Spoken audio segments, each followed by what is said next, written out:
Jarang-jarang dulu gitu. Iya dong, perang. Ada-ada yang ngawur dong, bunuh dong. Mati lagi mau bunuh dong, mati. Tuh kan, kita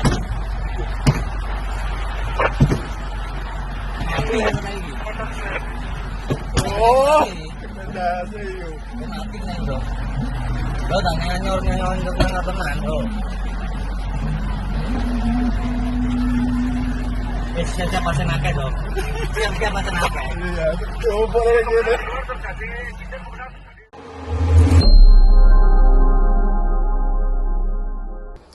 Halo teman-teman, Assalamualaikum warahmatullahi wabarakatuh. Jumpa lagi dengan saya, Agus Amri, di acara Klinik Hukum. Pada kesempatan kali ini, perkenankan kami menyatakan ungkapan duka cita yang mendalam atas tragedi Kanjuruhan, Malang. Sebagaimana kita semua tahu bahwa pada hari Minggu, tepatnya pada tanggal 1 Oktober, malam Minggu ya, malam di mana seharusnya masyarakat publik pecinta bola kita bersuka cita menyaksikan klub kesayangan mereka bertanding harus berakhir dengan tragis. Catatan terakhir telah menunjukkan bahwa ada ratusan nyawa yang melayang. Tidak terbilang ada ratusan juga yang saat ini sedang dalam perawatan karena mengalami luka-luka. Ini menjadi salah satu insiden terburuk dalam dunia olahraga, bukan hanya pada level nasional, tapi juga di level internasional.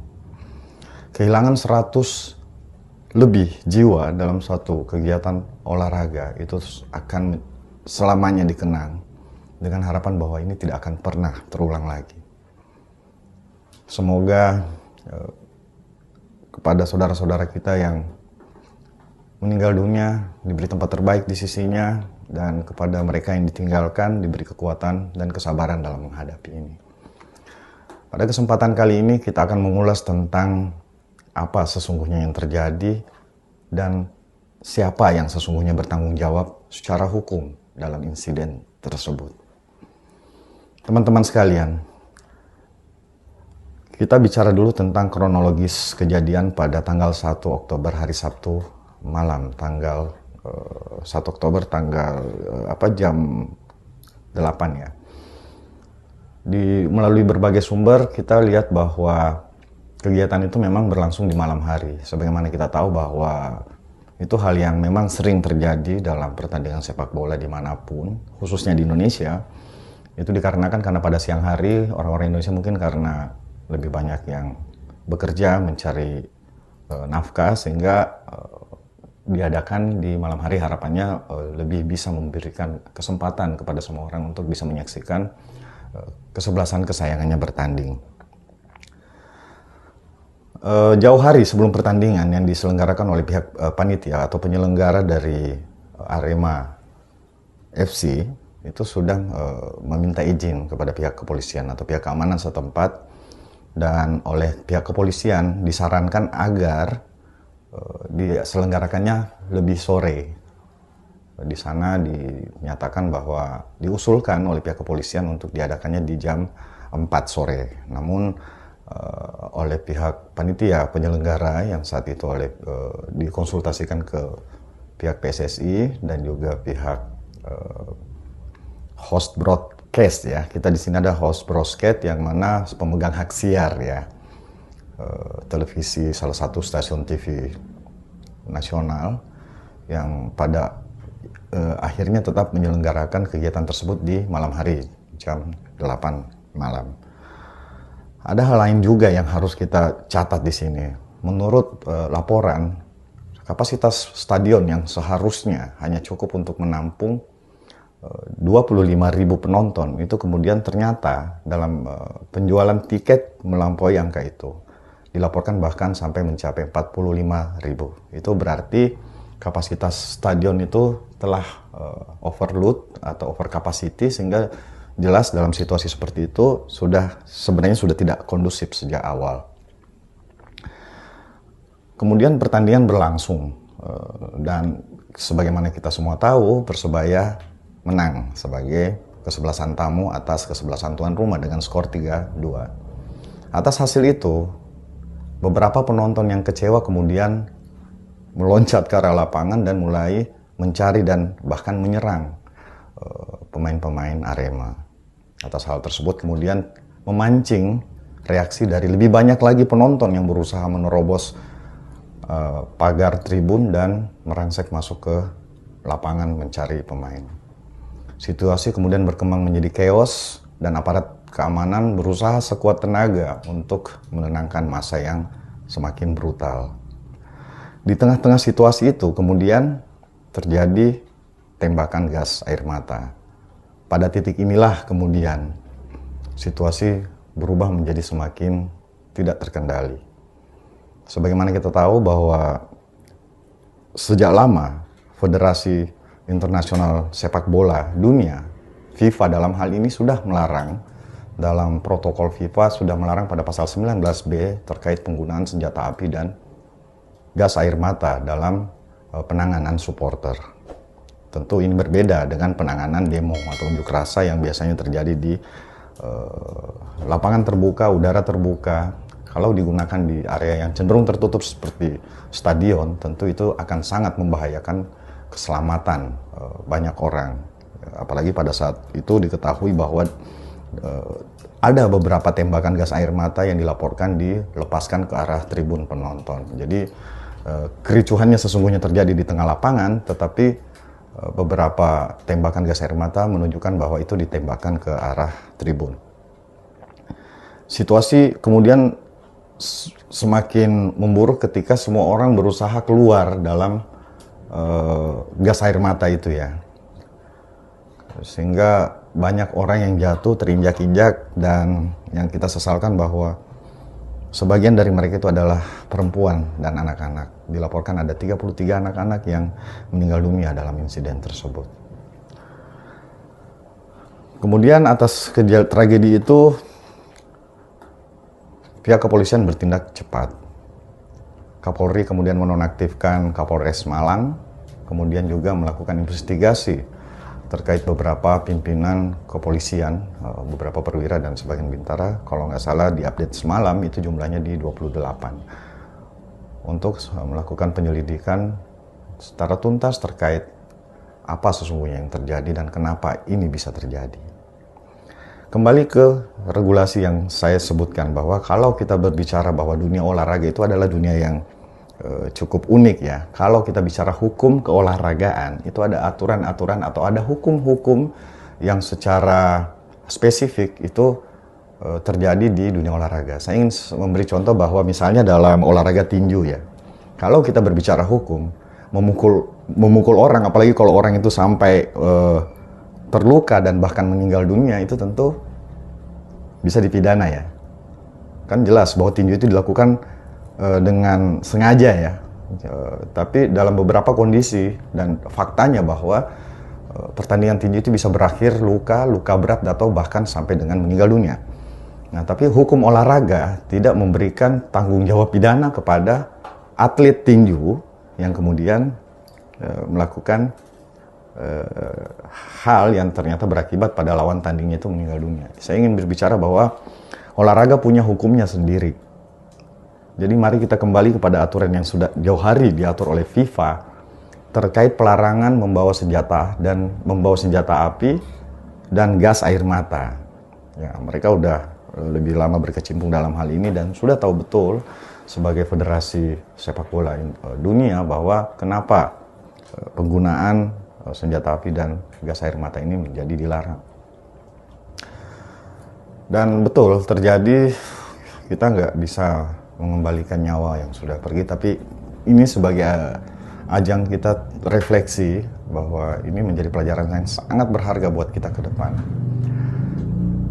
Dalam undang-undang keolahragaan nasional, kita punya undang-undang tentang sistem keolahragaan nasional. Itu undang-undang nomor 11 tahun 2002. Di situ disebutkan bahwa penyelenggara kegiatan olahraga itu wajib menyediakan keamanan dan kenyamanan buat supporter. Ya. Jadi ini menyangkut hak-hak supporter untuk sebagai pengguna jasa ya, untuk jasa terkait event olahraga, supporter ya berhak atas mendapatkan kenyamanan dan keamanan. Kalau kita melihat bahwa ada kondisi di mana tiket telah dijual melampaui kapasitas stadion, itu sudah jelas menyimpang dari ketentuan ini. Ketentuan di mana seharusnya tiket dijual atau kapasitas stadion itu harus dijual sesuai dengan kapasitas yang tersedia. Dengan menjual jauh melampaui kapasitas yang tersedia, jelas di sana sudah terjadi pelanggaran hukum sejak awal oleh penyelenggara. Apa konsekuensi dari pelanggaran ketentuan ini? Itu ancaman hukumnya cukup serius bagi penyelenggara yang melakukan ini, apalagi ini secara sengaja ya. Jadi mencetak, ini kan kapasitas stadion udah bisa ketahuan sejak awal, dan kemudian secara sengaja mencetak atau mengedarkan tiket yang jauh melampaui itu adalah sebuah tindakan yang sengaja. Nggak mungkin salah hitung, nggak mungkin panitianya bilang ini kita salah hitung nih. Jadi itu tentu adalah sebuah hal yang disengaja dengan membiarkan lebih banyak penonton melampaui kapasitas yang ada. Dan akhirnya terbukti. Ini menyangkut tentang bagaimana prosedur evakuasi, dan itu akhirnya tidak bisa dijalankan ya. Ditambah dengan blunder yang ada di mana terjadi penembakan gas air mata di tengah-tengah kerumunan penonton dan bahkan sampai ke tribun. Tentu kita sebagai warga negara yang taat hukum menunggu hasil investigasi dari pihak berwenang atas insiden ini. Siapa-siapa yang bertanggung jawab ya oke. Siapa sih yang terlibat dalam event ini? Kalau kita melihat bahwa dalam proses ini, dalam event ini, itu ada beberapa pihak yang terlibat. Yang pertama itu adalah pihak panitia atau penyelenggara. Penyelenggara dari Liga Indonesia Baru. Itu ada yang namanya PT LIB ya. Kebetulan namanya sama. Jadi dia sebuah badan hukum yang berkoordinasi dengan Persatuan Sepak Bola Seluruh Indonesia atau PSSI yang sebagai operator atau pelaksana dari event Liga Indonesia Baru ini. Namanya PT Liga Indonesia Baru juga kebetulan. Dan secara teknis di lapangan itu ada pihak panitia penyelenggara dari Arema FC. Nah seperti itu. Kemudian ada juga tentu ya pihak panitia berkoordinasi dengan aparat keamanan, dalam hal ini kepolisian. Nah kan kita mengidentifikasi nih pihak-pihak sebagai penanggung jawab kegiatan itu, yang menyediakan pengamanan terkait proses pertandingan yang berlangsung, yang bertanggung jawab memberikan rasa aman, memberikan perlindungan kepada siapa saja yang ada dalam stadion itu, baik pemain, ofisial maupun tentu saja penonton. Jadi itu terkait pihak-pihak yang terlibat. Nah, jadi kalau kita lihat dari kronologisnya tadi, itu memang sudah sejak awal terjadi kesalahan. Nah, terkait dengan aturan FIFA yang kemudian dalam kenyataannya dilanggar, ya kita bilang saja dilanggar karena secara tegas sekali protokol FIFA itu sudah dengan jelas sekali melarang penggunaan senjata api dan gas air mata. Artinya tidak ada pengecualian untuk bisa membenarkan tindakan penembakan gas air mata itu dalam situasi apapun. Sekali lagi bahwa olahraga itu punya hukumnya sendiri. Maka tentu saja semua pihak yang terlibat dalam sebuah event olahraga itu wajib tunduk sama setiap protokol olahraga yang sudah disepakati. Selanjutnya, apa sih konsekuensi yang mungkin bisa dihadapi? Kalau secara administratif ini menjadi sangat berat buat kita sebagai publik bola. Kabar buruknya adalah ada potensi kita Liga Indonesia harus dibekukan dalam waktu yang tertentu. Terus kesebelasan atau klub dari Indonesia dilarang bertanding untuk di level internasional. Atau paling bagus, ya paling beruntung kita tetap boleh bertanding tapi tanpa penonton. Itu hukuman yang harus kita terima dengan lapang dada sebagai pihak yang telah terbukti gagal menyelenggarakan event olahraga. Harus siap menerima sanksi, harus siap menanggung konsekuensi. Harapannya agar hal ini tentu tidak berulang lagi dan dari sini kita bisa sama-sama belajar. Selanjutnya, kalau kita berbicara tentang itu tadi ya, ancaman hukumannya serius loh ya. Jadi kalau terjadi hal yang melanggar ketentuan penyelenggaraan event olahraga, itu apalagi sampai menyebabkan meninggalnya orang atau luka beratnya orang, itu bisa menerima sanksi sampai dengan penjara 5 tahun. Ya, nanti kita lihat perkembangan dari hasil investigasi pihak yang aparat yang berwenang, siapa-siapa saja yang bertanggung jawab atas insiden tersebut. Kita tidak ingin mendahului hasil penyidikan yang saat ini memang udah dari penyelidikan udah kemarin diumumkan bahwa sudah naik ke tahap penyidikan. Teman-teman sekalian, kalau kita berbicara tentang aturan hukum ya, ini kan kita lihat bahwa di sini ada tindakan yang lalai atau alpa ya, yang menimbulkan ada orang yang meninggal, ada yang luka berat. Kalau kita melihat kitab undang-undang hukum pidana, aturan yang mengatur tentang hal ini, itu peristiwa pidananya itu adalah kelalaian yang menyebabkan kematiannya orang, itu diatur dalam pasal 359 KUHP, atau kelalaian yang menyebabkan orang mengalami luka berat, pasal 360 KUHP. Kedua pasal ini punya ancaman pidana yang sama, yaitu maksimal 5 tahun. Jadi sangat serius terhadap pihak-pihak yang terbukti lalai melakukan penyelenggaraan secara sesuai dengan prosedur sehingga menyebabkan matinya orang atau orang-orang luka berat, itu ancamannya cukup serius. Tentu saja menghukum orang-orang ini tidak akan mengembalikan mereka yang sudah pergi. Tapi setidaknya dari sini kita belajar betapa mahalnya arti sebuah sikap profesional, betapa berartinya kita melakukan segala sesuatunya sesuai dengan aturan yang ada. Sekali lagi, kita ingin kepada semua pihak agar kejadian ini, tragedi ini benar-benar menjadi pelajaran besar buat kita semua. Saya ingin disclaimer bahwa video ini tidak dimaksudkan untuk mengadili siapapun, menyalahkan siapapun, sama sekali tidak. Tapi ini justru untuk membuat kita semua mengambil hikmah, kita semua belajar bahwa memang harus ada yang dihukum agar kita semua tahu bahwa kita tidak boleh bermain-main dengan standar keselamatan. Kita tidak boleh menganggap enteng bahwa dengan melakukan hal kecil ini saja ternyata memang terbukti berakibat fatal. Bahwa setiap aturan yang dibuat tentu sudah dipertimbangkan. Kenapa harus aturan itu dibuat?